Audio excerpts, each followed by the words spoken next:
Hello. Welcome back to Trading Weekly. Once again, this is what we're on 14th of December today, already halfway through December.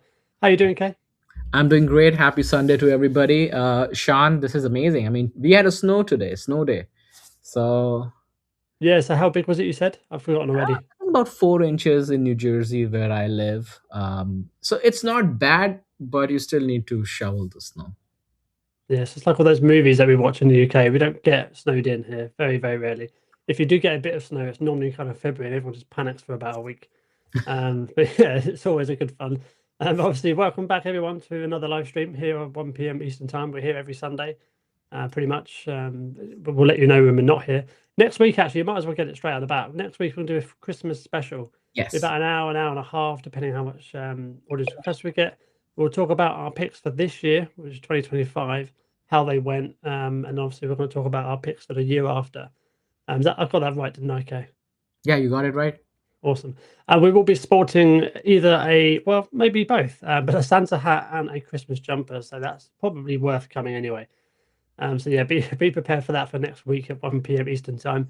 As always, make sure you subscribe to us on YouTube as well at the Trading Weekly. And of course, we're just a couple of guys looking at charts on the internet. It's what we do. It's what we love to do. Giving our thoughts and feelings. So of course, it's not financial advice. And lastly, obviously, massive thank you to Wolf as well for letting us use the platform. We literally couldn't do without you. So with that out of the way, should we jump into the slideshow? Okay. Yeah, let's do it. And hey, Paul, we got your ticker request. We will cover that in once we're done through the presentation. There you go, Paul. Straight in with Rivian. It's an exciting one. Also, a big day on Friday, despite the market coming down. I would love nothing more to talk about Rivian. I'm sure you would be the same as well. Okay. Let's Yeah. get that ticker off the screen there. Jump into. Oh, there we go. There we go. Got there in the end. So as we mentioned, obviously tomorrow is December 15th. Is there any? Is it a full week this week? It is, right? It's a full Yeah. week this week. The following week will be a shorter week. I think Yeah. 24th will be, I'm assuming, till 1 p.m. and then Friday, because Christmas is on Thursday. So 25th will be off, 26th will be again half day. So it's gonna be very low volume week. Very low volume indeed. Okay. Well, before we get to that, how was your trading week overall this last week? Did you get any trades in, or Yeah, just the Rivian trade that we talked about the previous week that was the on the put, boat. wasn't it? Yeah. Yeah, just a Okay. Rivian trade. I was already in a Iran trade, which basically went in my favor. The stock actually dipped on Friday. I was very surprised on the drop, and then those were the only two tickers I traded last week. Nice. Yeah. For me personally, I took a little bit of profits on Rocket Lab. Came up to $65 after an insane move after pretty much all week actually. Pulled back a little bit on Friday as expected, but it just punched up to 65 early Friday, which was amazing because I had a limit sell sorted. So when I came back to to the charts late on Friday, I was like, oh, okay, sweet, made some money. And Yeah, of course, Rivian doing quite well. Obviously, having the event that happened on Thursday, seeing the reaction on Friday, which I'm sure we'll get into a bit later on. Yeah, that was lovely to see for my position. Anyway, let's jump into the charts. Well, not charts, sorry. And the market overview for last week, very mixed, but mostly the S&P kind of big hitters, of course, are kind of down. Nvidia down 4%, Google down almost 4%, and then you've got kind of a few flat ones here. We've got Microsoft, Apple, and Amazon, and Tesla kind of floating around 1% up, 1% down. Some of the bigger names, obviously, we had a couple of earnings. Of course, we had Oracle, which is just up by the M here, just where my cursor is yeah. there, down 12%. Not such bad earnings, which we'll get into in a minute, I imagine. And of course, Broadcom as well reported earnings. Did they report earnings? I did get it right, didn't I? No, did Oh, that was no the week before, maybe. I don't the know. week before, yeah. The Oracle was down because they also had a news come out that they are pushing out the data center buildup for OpenAI from 2026 to 2027. I think in general, the AI names right now, there's just a lot of overhang on them. So you're seeing weakness across the board, whether those were retail favorites like Irene or NBIS or CoreWeave, or you see the bigger Mag 7 names. It's everything is very flat right now. So even you may get a little bit 5% here, 3% there, but in general the sentiments is very weak. Yeah, agreed. And a couple more things to notice, I think, on here. We've got Meta down 4%, and Netflix actually down 5%. Might be worth talking about them a bit later on, see what their kind of Yeah. strategy is moving forward, because they're coming back down to some nice levels, potentially. And obviously, with kind of earnings not round the corner, but probably late January. We've got the financial sector down in the bottom left here, kind of doing quite well last week as well. So yeah, not looking too bad, but obviously just the bigger names kind of bringing down the overall markets, which is to be expected. I mean, Nvidia alone, 4% is the biggest stock in the world at the moment. So yeah, we'll move on to Fear and Greed Index. Do you want to talk through this slide for a second, Kay? Yeah, I mean, if you remember, it's last week we were in the neutral. We are back into the fear, and that's the whole point I was mentioning. Is there's we wanted to have some sort of a like enthusiasm in buying. We're not seeing that. It's still kind of sort of very flat. You'll see a very green day one day, and the next day it just gives up all the gain. That's exactly where we are right now. The put to call ratio is pretty flat. VIX, not much happening since last week. SPY was, as you can see, was flat for the week, and then we did see some more drop in the QQQ because heavy on the tech side, and you saw all the tech performing pretty bad, especially from the AI trade sentiment standpoint. The only key event I'm watching next week is the CPI. I mean, yes, there are other events. You have the Fed speaker speaking throughout the week, and hopefully we can get some sort of catalyst news on AI that can spur. Even though we did have a news on Nvidia did put a statement out that they are looking to expand the production capacity of H200 chips. But it's very conflicting news because one day they were saying, hey, China said, hey, we don't need your H200 chips, even though the White House said, okay, go ahead and sell these chips to China. Next day we see Nvidia saying, hey, we don't have the capacity, we need to increase our capacity for the increased Chinese demand. It's a very conflicting news. Yeah, and that probably relates to the choppiness in the markets as well. We've had it's felt very choppy as well, which I haven't really been day trading recently just because of that and kind of obviously the seasonality around things and things a bit busier this time of year for me and obviously everyone else as well. So yeah, that's probably why we're seeing a little bit more choppiness. Of course, 1 week ago we were sitting at 38 on the Fear and Greed, and 1 week later now today we're 42, so it hasn't really moved, which kind of reflects that as well. Yeah. And before we move on to the next slide, make sure you put your tickers requests in the comments down below. We've had a couple already, but we're always looking for more. So yeah, get them in nice and early. We can get to those charts in probably about 5 or 10 minutes or so. We can't really see that comment on the screen, but you kind of get the gist. I'll take that off now and we'll move on to the next slide, which I believe is upcoming earnings. So we're coming right to the end of the earnings season now. Obviously, that's kind of normally marked by Micron and Nike. Anything that you're looking at this week at all? Or is it kind of just keeping an eye on Micron and Nike? Nike has been in the dumps for a while now, so hopefully it can have that turnaround because we did see a turnaround in Lululemon. Yes, we did actually. Maybe we can get that one up a bit later on. Maybe note that one down just in case we don't get too many I'm gonna put requests. Yeah, so it'd be good to look at that. I saw it kind of pop up on Thursday or it was Thursday, Thursday, Friday, something like that. Thursday after hours they reported earnings, and then Friday it popped. Yeah, awesome. Good to see. Are you still in Lululemon or I'm still in Lululemon. Yeah. Yeah. Okay, sweet. We'll move on to the first charts of the day, and of course we do have the normal kind of SPY and QQQ on the screen here. SPY is on the left, it's the daily chart, and on the right side we've got the QQQ, which is the weekly chart. And you can see, let's have a look at the weekly chart on the right first. We do have a bit of a bearish engulfing candle, which is where the kind of most recent candle is bigger than the candle before that, but obviously opposite colors. So we had a good week 2 weeks ago, followed by a week which opened above the previous week, and then obviously closed below the previous week. So it's bearish engulfing. If you're not too familiar with it, just look it up on just Google Images, I guess, probably the best way to go. I mean, you can see it actually already on the screen. So we had a small kind of green candle here, followed by a big red candle. That's a big bearish engulfing, which of course was followed by lower price action to come. Obviously, there's a bit of a bounce since then. Obviously, it doesn't mean a huge amount, but it's worth noting. Just kind of if you're kind of trading around tech stocks, it might be worth just maybe holding on for a second, see what it does for a couple of days, and move on from there. I'm going to touch on the last point from SPY as well. Obviously, we do have the SPY on the left side on the daily chart, sitting at kind of volume. Currently, here we are kind of about 682-ish. And then we do have the kind of trend cloud just below. So there could be more room for downside, although we did see a bit of that downside on Friday with a push up towards the end of the day. Any observations here on the charts here, Kaye? I've kind of spoken for a little while now. I think right now the key is basically is the choppiness, right? So it's basically bar coding at this point. You know, you 1 week you have a little bit of a up, but if you notice, it has not been able to break its all-time high. It's still in Yeah. that very range bound. And the only way you will see some sort of a breakout is you need some sort of a catalyst. It could be the AI trade, it could be something new, it could be some kind of a policy.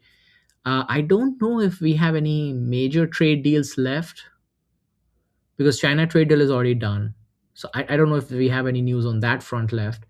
Um, Earnings is pretty much dying off, like it's pretty much tapering off. We will start from January. So 7,000 on a SPY looks, I guess, a little difficult at this point in time based on Tom Lee's prediction. So not saying it could not happen, but we only have five, maybe less than 10 business days, 10 trading days left for it Yeah, to it's be.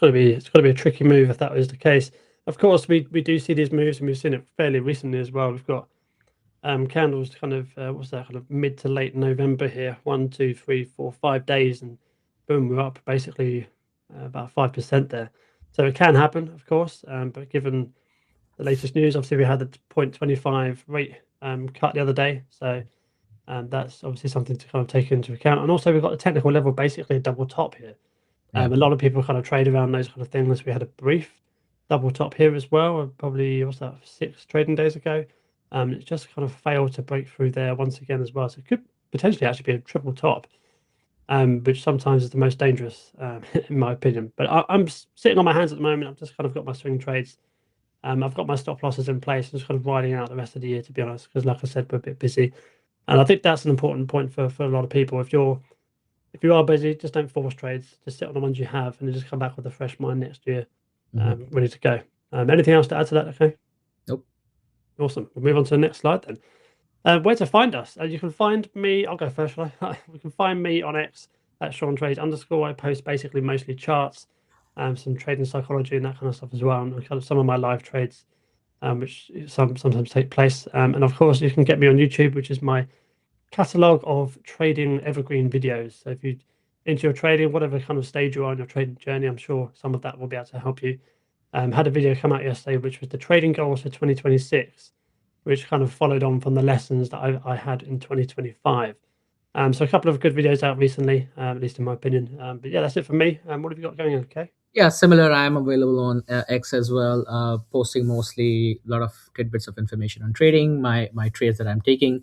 YouTube will actually start to see a lot more activity, flurry of videos. I think the I'm changing the direction of YouTube. Is I'm gonna stick with my picks for the year, and mostly I'm gonna cover those specific stocks, and the usual AI trade. I think I'm gonna kind of keep it very tight, and then the written version will be on the Substack. Yeah, and for anyone who hasn't seen Kaye's 2025 picks from obviously last year, I'm pretty sure like all of them have done well since the get go. So definitely tune in for Kaye's picks for 2026. We'll have a couple on the stream this time next week as well. So make sure you stick around for that one, 1 p.m. Eastern time, as we are now live.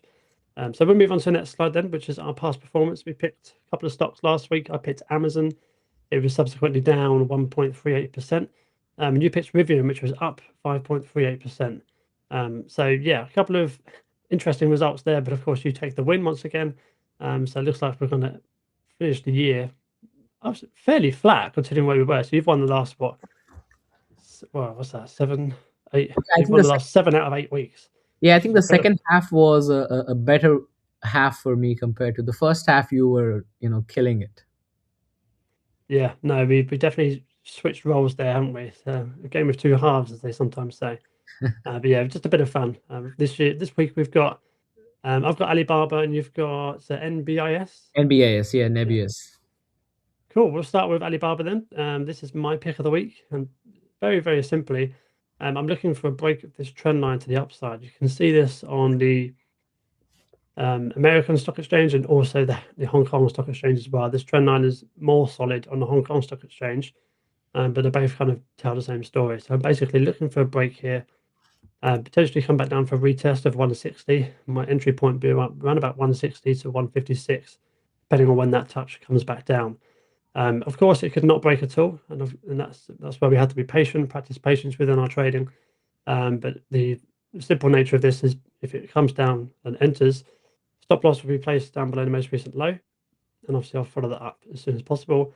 And the target price would be the highs of what we can see on the screen here, which is 191 thereabouts. You could probably fill up some gaps first, maybe 180, depending on how much you put on the trade, potentially. But yeah, that's my thoughts for this one. I'm not in it yet, but I'm looking forward to potentially taking this trade. I know you don't trade Chinese stocks much, but does this one kind of point out to you, or not so much? No, I think I generally tend to stay away from the Chinese stocks. Apart from Neo, I don't think I trade anything, any other Chinese stock. I was in Baba. I will tell you this a couple of years back, and I think it was a pretty short term swing trade. It's just there's so many tickers. You just gotta pick your lane and stick with it. Yeah, it's kind of how it goes with Chinese stocks for sure. Okay, well that's it for my pick. Nice and sweet and short. Very simple, very standard for me. Kind of break of a trend line, breakout stock. But yeah, we'll see what happens with that one. Before we move on to K stock, then make sure you put your stock requests in the comments down below, whether you're on X or YouTube. It would be good to see them. I understand it's kind of middle of the day for lots of Americans. I understand you're probably out and about. But of course, if you pick the stocks and then you come back to the stream later on, which you can watch on YouTube, then go ahead and do that. Put them in the comments now. We'll move on to Kay's pick of the week. What have you got for us, Kay? Yeah, it's nebulous. The trend line I haven't drawn it that to the point, but it's very similar to your trend as well. I mean, if you're seeing we are currently in a downtrend, it is where the point of control, so majority of the trading is happening here. So either we see a bounce from the current levels, and if we can break the trend line, retest, then that's a breakout. I, on the other hand, I feel like we might see a little bit more downturn to at least see to start to fill that gap.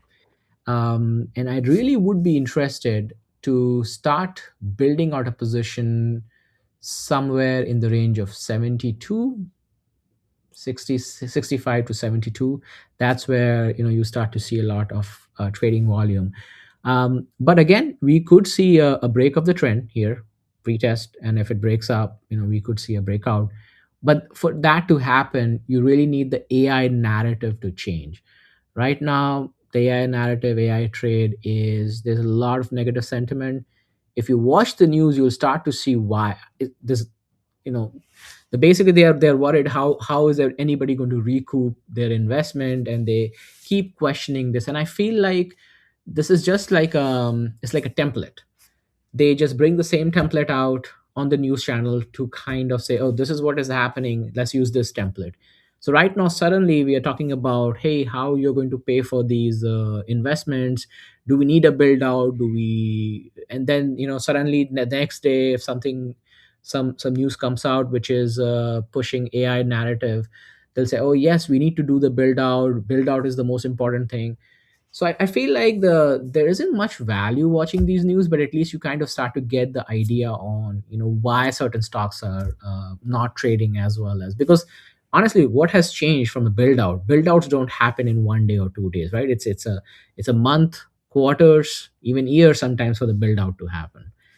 But again, coming back to the NBIS trade, I think watching this level, whether we can see a breakout or we can see a breakdown, and then basically it starts to get interesting in the 60s, mid 60s to mid 70s.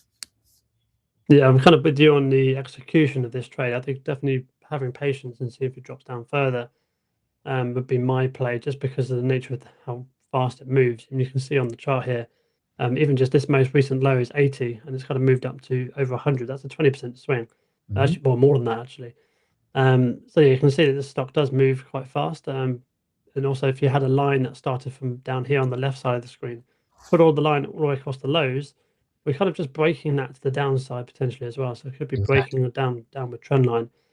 And I think Kay's point of coming back down to fill the gap is a good point. But you've also got the 200 moving average there as well, which is normally a good point of contact. So I've written down on my piece of paper here 65 to 70, somewhere thereabouts. Yeah. So what I will do is I'll set a price alert for tomorrow, obviously not for tomorrow, but I'll set a price alert tomorrow for this, and then see what happens. It may go up to 120. We don't know, but that's not how my executions work. But yeah, no, I'm excited about this one. It'll be fun. What do they do again? They are also into the AI build out. So it's just like CoreWeave or IREN. All right, okay, yeah, Yeah, so they do the data. So I think initially they were in the Bitcoin mining space, and then now they are getting into this whole AI build out. right. Very favorite retail name. I have It not. is. Yeah, I see it pop up all the time. Yeah, Yeah, I haven't been trading this because I've been trading mostly CoreWeave. But CoreWeave, has taken a big hit. So I'm like, okay, let me start looking into this one. This looks interesting. awesome, cool. That's our picks of the week. I had Alibaba, and Kaye here has NBIS Group, NBIS, which is the typical way of calling it, I think. Awesome. Right, I'll take that down. We'll get into some of the audience requests. Keep them coming in. Let me get the thing up on the screen here. There you go. Is it still snowing where you are then? Or you just slowed? No, the snow has stopped, but still have to clean. That's a pain Yeah, in the ass. you have to be able to get out at some point. Yeah, probably. Awesome. Right, let's get that down. Right, what's up first? The first one is Rivian, actually. That was the first request. So we'll take Rivian.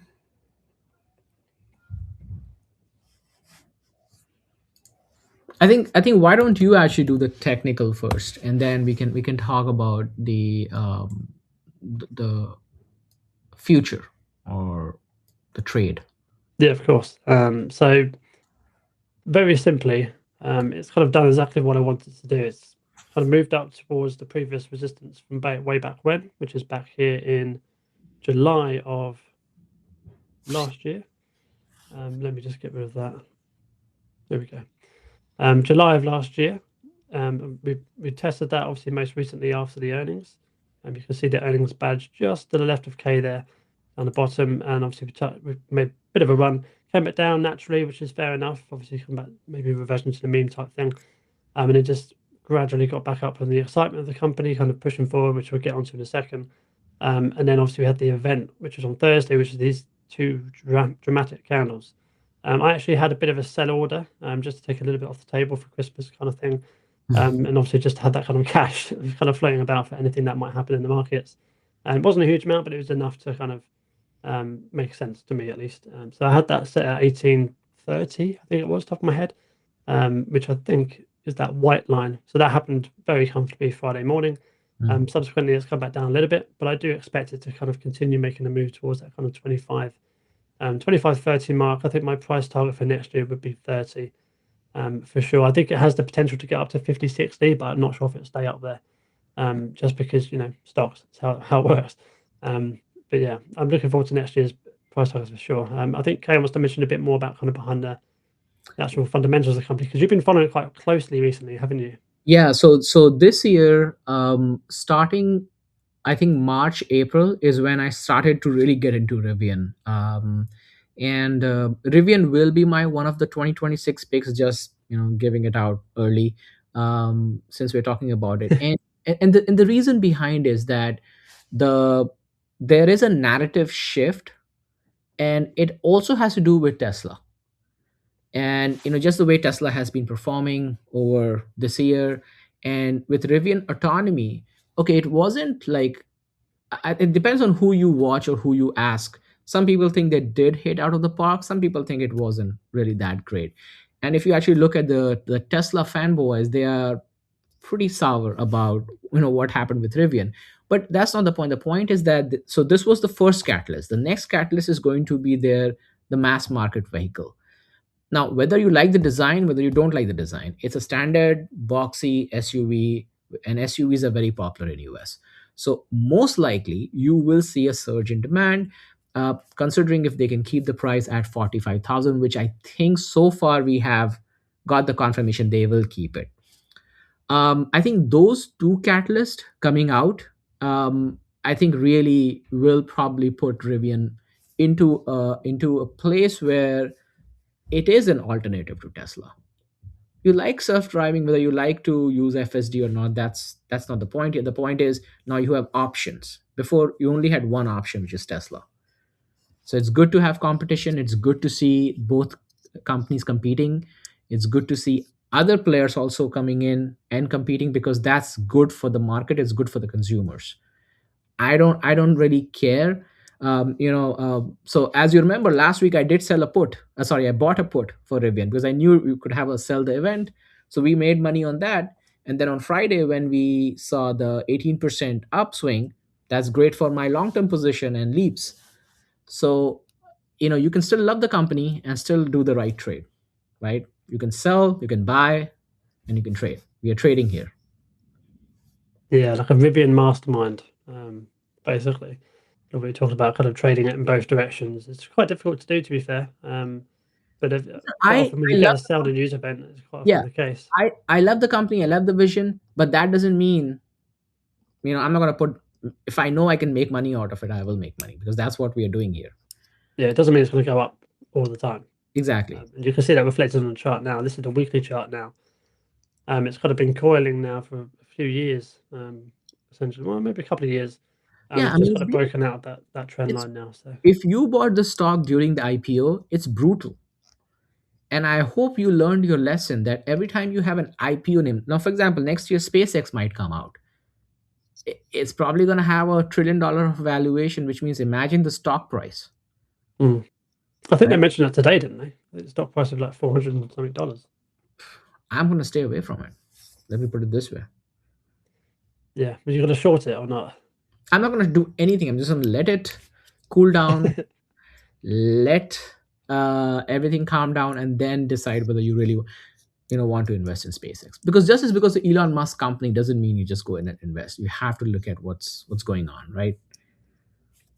Yeah, and so near-term targets or nearish term targets for Rivian, if we expect it to kind of continue on its kind of, I don't know, surge, should we say, a surge towards kind of 25, 30. We've got 23 marked here, which is the most recent highs in terms Yeah. of the chart. And those will be So yeah, difficult to break out, right? It's not just gonna see, you will just start to see things breaking out and Ribbon is gonna go from 18 to $80. No, that's not going to happen, right? You will see a slow, gradual increase. You will see a lot of pullbacks, profit taking. See, a lot of people made a lot of money on Rivian, so they will do a lot of profit taking. exactly right. Like I did the other day. So, Exactly. but there will be times where I add to the position as well. So it's just that's how Add stock on market trading weakness, works. add on weakness, and sell on the strength. Exactly right. Man Ram is back. He says, "So glad you are back. We are back for sure.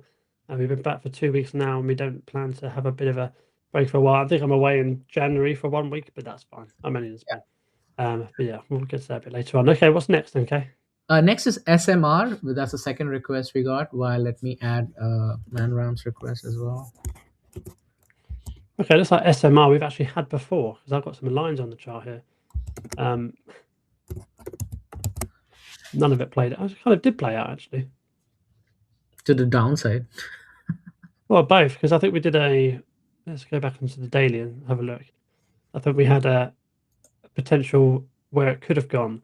So actually, one did kind of play out because it kind of went up to exactly where I put it actually, and since then it's kind of come down. And it has I didn't trade any of this. I didn't even know yeah, it existed. But yeah, it has a short interest of 16%. So really, wow. yeah, Does it still have that now? still no. Yeah. Okay. We are basically downtrending for sure. I guess people might be hoping for the short squeeze, but in terms of reading the chart, it looks very, very likely it's going to break down to new lows. Just because we've got two kind of tries here and a very vicious push into that, especially with the overall market that happened on Friday. Mm. What we'd be looking for is a good market bounce tomorrow morning for this one to have any chance of not breaking this line here.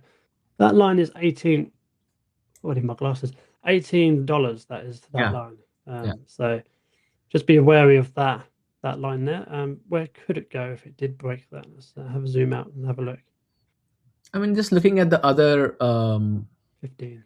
highs, like you have a lot of options. Like 1650 could be a decent. support.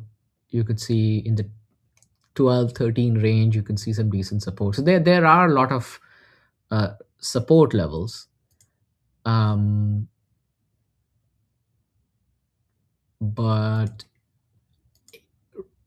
I mean, generally, you don't want to touch stocks that are trending low.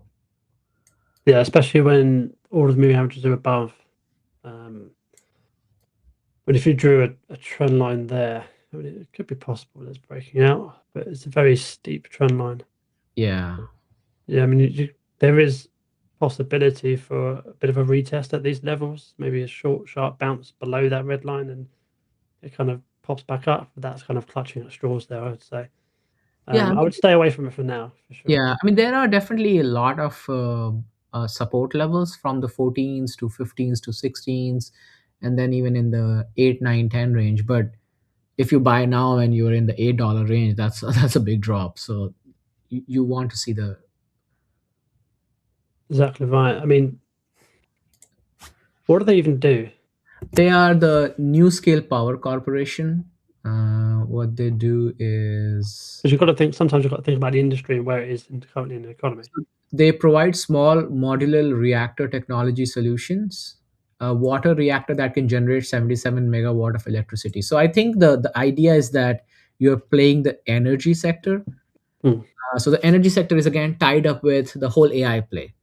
So so what is happening is AI plays your core play, right? You have the chips, you have the software, you have the build outs, and then you have energy.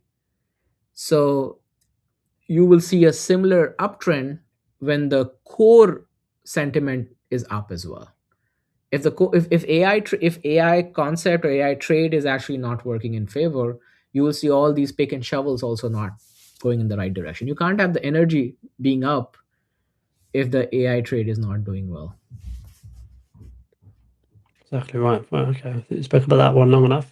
Yeah, We've also got Money Manage, yeah. who's back once again. We missed you too.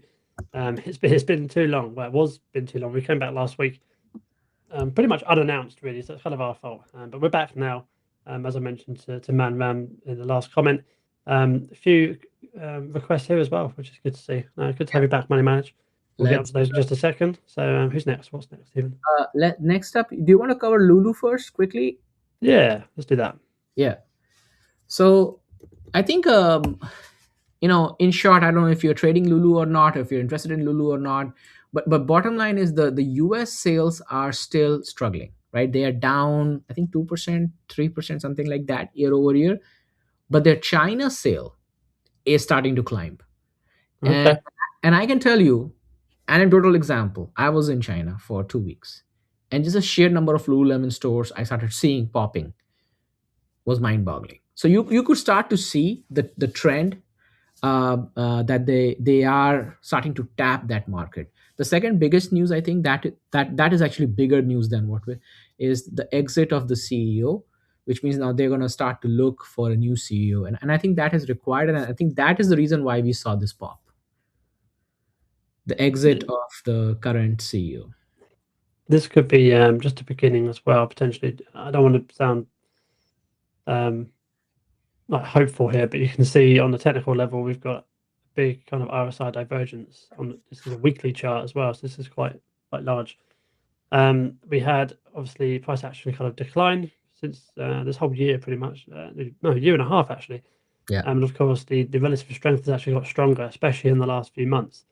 And of course, coupled with the MACD, which you can't see because it's behind you, coupled with the MACD kind of turning up nicely as well, could be a recipe for further upside. In terms of price targets, we'd be looking definitely, I would say, this price action we can see here. So that zone, let's draw that out while we're here. That zone is about 263 to 290. So that could be a good point to kind of sell some of your stock or maybe the whole position, depending on what kind of trader you are.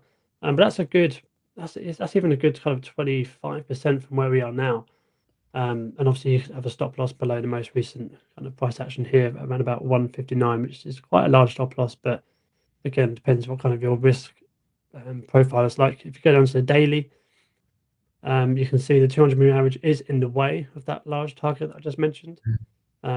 But yeah, when your stop loss would be just below these lows here. Yeah. I mean, you're already in it.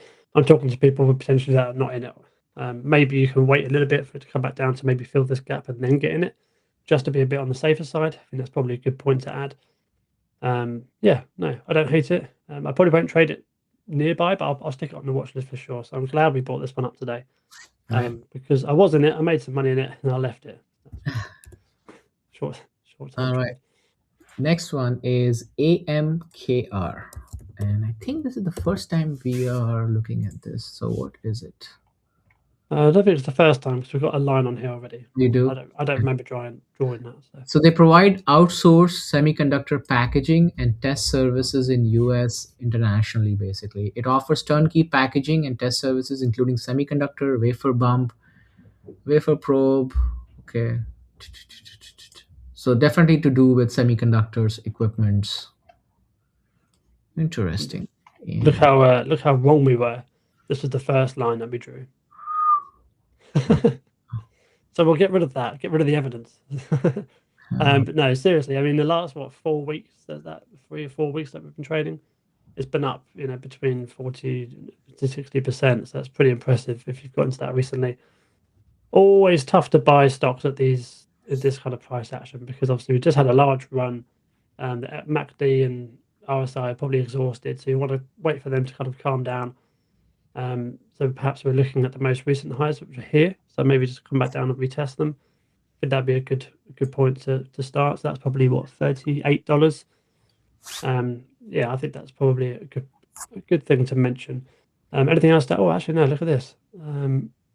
July of 2024. Yeah. That could also be why we're getting a bit of a rejection here. But yeah, I would like it to kind of settle down in between this sort of area. Trade there for a few weeks and then kind of make a push up after that. Any thoughts on this one, Kaye? No, I think you covered it pretty nicely. I think that's exactly what we want to see. We want to now kind of start to see some consolidation at these levels. Expert drawing there. That's actually pretty good. Yeah. That is actually pretty good. I have to say.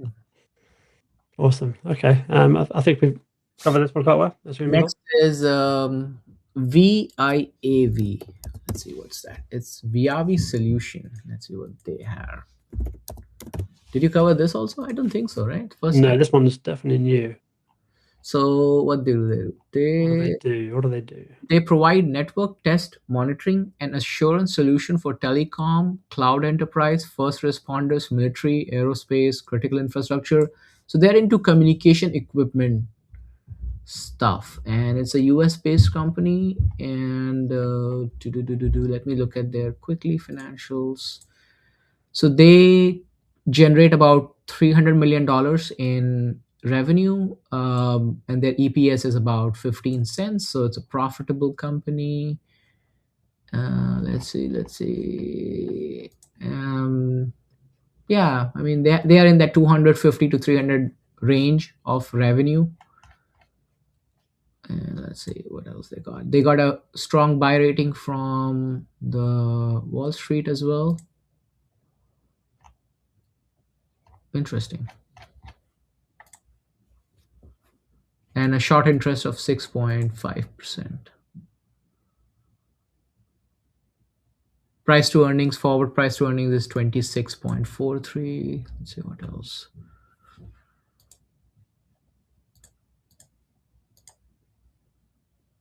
A bit of a ascending channel here.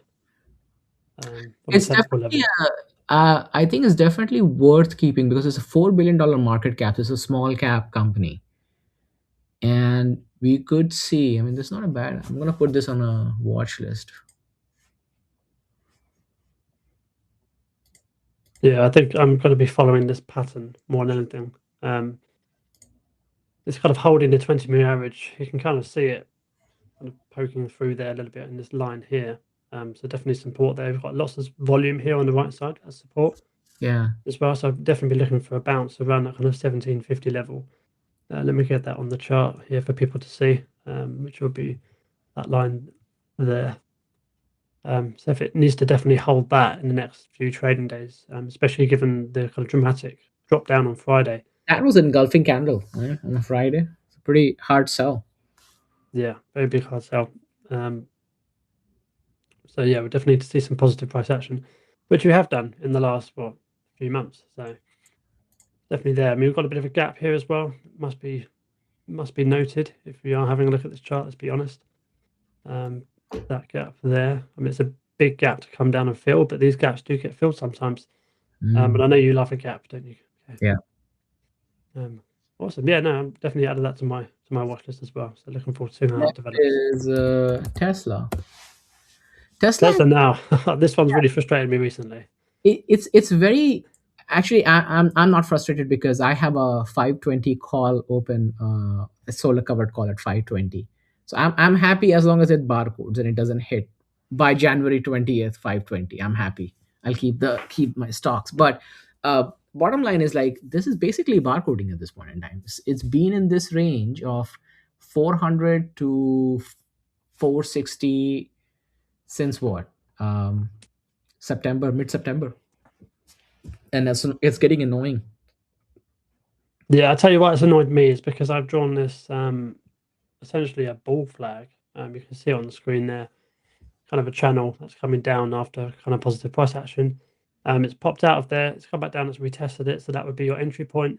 And subsequently it's kind of moved up, 4 or 5%. Given the market's actually come down a bit in the last week, Tesla showing strength. I mean, that's normally a good sign from a stock's perspective, given whatever stock it is, let alone Tesla. So yeah, we really want to see obviously the breaks of these highs, which I think is what you're talking about there. So breaking that 473 level would be ideal. So you could get into the trade. I mean, I could come in late, come in kind of nowish, and obviously have a stop loss down below this most recent low. That's probably the most reasonable thing to do. But I'll see what happens in the next couple of days and kind of take it from there. But yeah, if we do break this 472, that's another good entry point, in my opinion. With a nice tight stop loss. Yeah, it's frustrated me for sure. But I've drawn a Christmas tree on the chart to make me feel better. So Actually, this is ideal for a wheel strategy. At the moment, yeah. At the moment, Tesla is an ideal stock for wheel strategy. Like you get in, get out, get in, get out, because they still offer very healthy premiums on a weekly basis. So, if you have the cash, if you have $45,000 to spare, you can sell puts, get the share, sell calls, get leave, get rid of shares, and you'll collect decent amount of premium every week until It price moves. on the either side. Yeah. Which we know with Tesla, it's very likely at some point it will just go boom to the upside or to the downside. Moving on to Rubric. I think this has been I think they had a pretty phenomenal run after earnings. Oh, look at the amount of lines on the chart. Yeah, this is one I kind of turned away from after getting all this price action. I got into it, and I got chopped out, and I got stopped out here. I didn't lose much money, to be fair, and of course it kind of trailed down after that, kind of dribbled down below the main support level. Obviously, it looks like it's had quite nice earnings. That's what that line was. Yeah. But we've come back up into this zone, which I'll just extend for the purpose of this session. This zone that we were in not so long ago, it's come back up there. It's kind of struggling a little bit. So perhaps if it comes back down to kind of 76-ish to kind of retest that area, then move higher, then that sounds good. Did you cover the earnings at all or look at them at all? I think I did not cover it. I don't remember covering it actually, but I did see the earnings. They beat the both on the top line and bottom line. Okay, that's a good start. Yeah. And then next year, we have 13 up revisions for the next earnings. So I think folks are starting to get into the into this particular name. Is there a short float on this one? Yes. It's Just 8-9%. That's not nothing, is it? It's not nothing, but it's also not big enough for a yeah. I mean, you need to be around the 20% to really see some sort of a covering, right? Shorts to cover. 8% is. Well, it's on the watch list. I've written down quite a few today, actually, which is why it's nice and refreshing. Rubric is in my watch list, and I think after the big run up for earnings, I kind of like stopped Like, okay, let just cool down a little bit. Yeah, and I think that's wise words. If you are kind of trading around these earnings reports, it's always wise, especially after a big move. It's always wise to kind of let it breathe for about 3 or 4 days and then kind of reassess the position, reassess your entry points, and kind of move on from there. At least that's what I do. I don't know. Next up is Okay, Snowflake. This is it's heading to fill the gap. That's all I'll say. and the gap is there, the white line on the chart. Never Yeah. mind all the other lines. We did kind of call the kind of break of the trend line to the downside. Let me just clear this up a bit. The most recent earnings didn't look too bad. It But such a wasn't. bit, the price action is not so positive, is it? Yeah, it wasn't very positive. Earnings was, I mean, they had a top line, bottom line beat as well. I think in general, the AI setup is kind of weakening. And honestly, I got out of Snowflake. It was one of my top 5 picks for the year, which actually did pretty well. But I think once it fills the gap, I think it'll start to get more interesting. Like if you really want to go back into Snowflake, I think I need to the stock to go below 200. That's when I'll start to get interested again. That's interesting. Yeah, we're sitting at the 200 moving average now. Yeah. That's the red line, and we are what? So we've got 37% on the year, which is pretty good, to be honest, for a stock like this. But I think I'm with you. I probably won't trade this at all. It's not really in my playbook, but I think I'm with you in terms of execution. That coming down to that kind of 200 level, I think is key. Yeah. But holding that level as well would be even more key. Let's have a look at a weekly chart. So the weekly chart tells a bit of a more solid story. So you've got again that kind of 200 level, which is the white line there. We've got the 50 moving average and a 200 moving average kind of thereabouts. So coming down to there, I think would be really, really interesting Yeah. for investors for sure. It could be a good long term play, to be honest, which is probably what you're talking about, isn't it? Yeah. I mean, even if you're looking at a swing trade, you want the stock to give you that, entry point. Oh, absolutely. Yeah, of course. Right. That's the best part about swing trading is having that knowledge to kind of get in execute trades at the right time, because swing trades, you can give or take a few percentages, but having those buy limits, those limit buys, limit sells, I think is key to swing trading in general, because you can just kind of set them and forget them. You've done your due diligence, you've done your kind of research, you just kind of set so for example here, if tomorrow in the stock market opens, and I set a buy limit for 200 on Snowflake, it may hit the day after, it may hit the month after, but the most important thing is it hits and kind of plays out to the trade. What you kind of do have to do is, if it does take a while to get into that, maybe there's news reports in that time, maybe there's certain comments that have been made around the company at that time, so just be aware of that. But that's a good way of trading, kind of automating your trading to a certain extent if you're busy. I waffled there. What's Yeah. next? Next is crowd. CrowdStrike. Here we go. Obviously failed breakout there, so I'll get rid of that. Mhm. We're still very much in this trading pattern, this kind of channel, should we say? Yeah. There's room for downside down to kind of 450, and there's room for upside up to kind of 560. But until we get a break of this channel, I'm not that interested. What are your thoughts? No, I think this is exactly. I mean, it's just in the channel. So if you are selling options, perfect for wheel strategy, right? Get in, get out at a very, very probably at the money. I wouldn't go too much. If you want to really rotate your cash, is at the money. Buy at the money, sell the puts at the money, sell covered calls at the money. That's where you get the majority of maximum premium and take advantage at this level. So does the wheel strategy work as well when the stock's kind of gradually going up? I thought with the wheel strategy, we had to be kind of going flat. Yeah, so even with this, right? Because if you so a lot of option sellers, what they do is they use a Bollinger Band.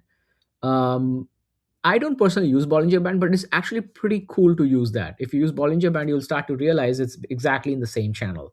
So as long as it's in some sort of like a pattern, you don't want to see too much breakout or breakdown. You want to see some sort of a pattern, whether it's flat or whether it's slightly going up. Because when it's slightly going up, you know that you can sell a covered call, maybe a strike higher, and you'll get a lot more premium.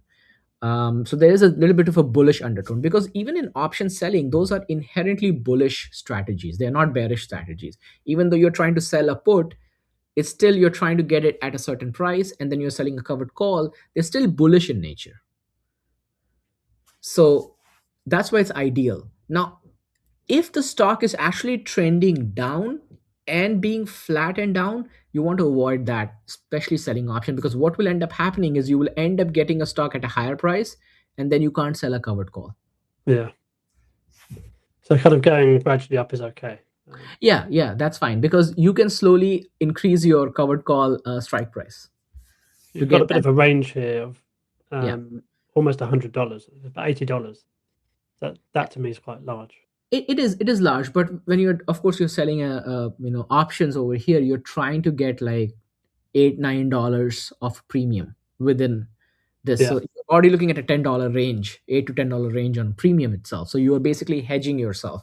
That's why at the money is very important. If you're going too far out, but that also depends on the risk profile of the person. That I will tell you. It's not everybody likes selling at the money.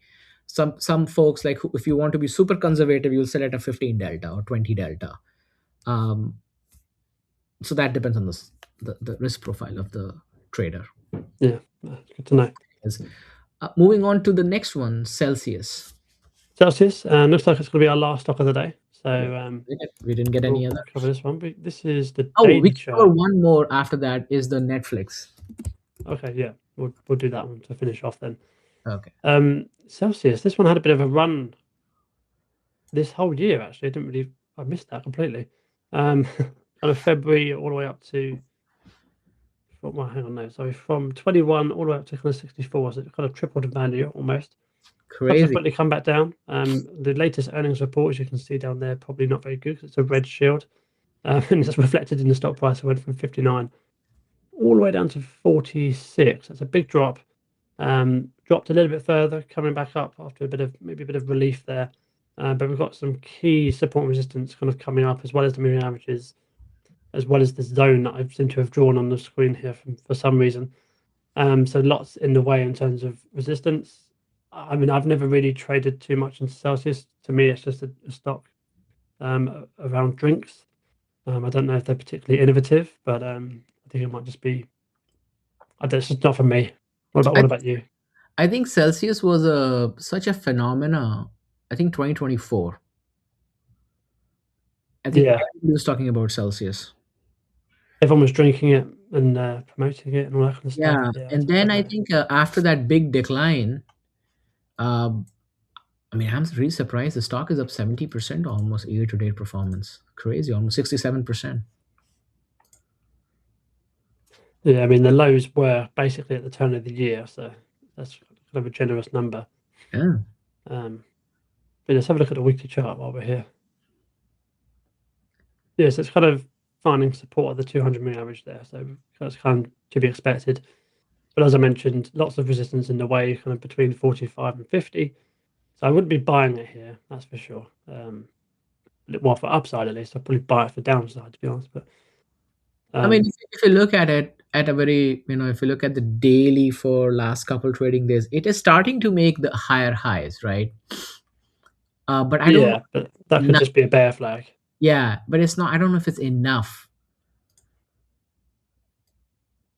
Because the bear flag could be. This is quite typical. I mean, HIMS is doing this as well at the moment. Yeah. Also, the point of control, the majority of the trading, the big volume shelf is actually sitting between the 30s, mid 30s to high 30s. So there's still a decent amount where you could see a drop to the mid 30s. Yeah, there we go. Okay, we'll move on and finish on Netflix. Netflix, yeah. What are your kind of feelings on Netflix at the moment? Well, I think the fight between Paramount and Netflix, I think that's going to be the key. Yeah, for Warner Bros, isn't it? Yeah, and if you remember, we actually talked about this range, which I had actually between $94 and $100, and I said, hey, I'll only be interested if it starts to get into that range. And here we are. Here we are. Just one weekend, we are in there in that range. Now, what would you look to buy here then? Would you buy for just straight up shares, or would you go for kind of leap options? What would your kind So of I strategy be? actually, uh, yes, I did actually do a Netflix trade this week. So I'm Okay. trying to get into. I sold options for $94 strike, but seems like it didn't get assigned to me because we ended the week at 95.19. So I collected the premium for this week, and I'll rinse and repeat again next week for Netflix. But I don't want to own the share right now. I want to see, maybe we can see even further decline in the stock. I think if the deal falls, if it falls out for Netflix, we might see some pressure on Netflix. Yeah, for sure. So you think you should wait for the news for more But I don't know when the news is going to come out, more right? stuff? It could take a few months, few weeks to few months for the news to come out. We might still be in this range. So I want to use this time to kind of get the premiums while it's hot. Yeah, no, fair enough. And just before we finish on this one, this is the weekly chart on the screen. The MACD is obviously kind of histogramming quite nicely to lower, but obviously it's not kind of turning around yet. So it's not the signal, not the typical signal to kind of go out and buy. I don't really use the MACD to go out and buy, but it's just good to kind of have a look at every now and then. Let's have a look on the daily, what that's doing actually. But Probably more of the same. Yeah. unlike your Mag 7, right? Netflix offers a different um, take on tech, right? I mean, because it's a streaming channel. It's also a little bit more inflation resistant, right? If people are not going to go out and spend money, they'll probably sit down and watch Netflix or any other streaming service. Yeah. No, awesome. Cool. I think it's been a really good session. It's been fun Yeah, to get back on the road officially. back on the back. Um, we've had Man Ran back, we've had Money Managed back, we've had Gundam here for a couple of comments here as well, and Gundam, obviously yeah. I don't Paul know at if the top of you the know what show. Gundam is, but Gundam is like the Japanese transformer. Yeah, you saw that, right, in Japan? You Yeah, saw it's that, didn't you? yeah. It's pretty popular. I think It's I a saw it at a distance, but yeah, I'm not really into it, so I'm not too didn't go it's into it. one of, they make a lot of money on they sell a lot of merchandise. I think in the top 10, I think they're in the top 5 or 6. I saw the chart somewhere on selling merchandise for Gundam. Wow, awesome. But yeah, obviously Paul as well at the top of the show. Thank you for the comment. Likewise, all the viewers that kind of tuned in today, we really do appreciate you, of course. And we'll be back this time next week, 1 p.m. Eastern time. Massive thank you to Wolf as well for letting us use the platform. I think you've got to point out the fact it's going to be a special week next week. It is going to be special weeks. Yeah, I was Sure, you getting there. drop in, and we will cover our 2025 pick results, and we will bring up our 2026 result as well. I mean, pick for 2026 and see how we perform. Yeah, we're going to be running a little bit longer as well. Not just because of that, because we want to get a few more audience requests in as well. So make sure you pop along next week. I'll be sure to do a couple of promo tweets throughout the week as well, because I keep forgetting to do that. But yes, we'll do that. Obviously, big thank you to Wolf as well. I think I said that already. Make sure you go and subscribe to us on the YouTube channel at Trading Weekly for more content around us. And yeah, we'll see you next week. Any final words, Kay? No, that's it. See you guys Awesome. next week. Take care, everyone. Trade Take safe. care. Bye bye.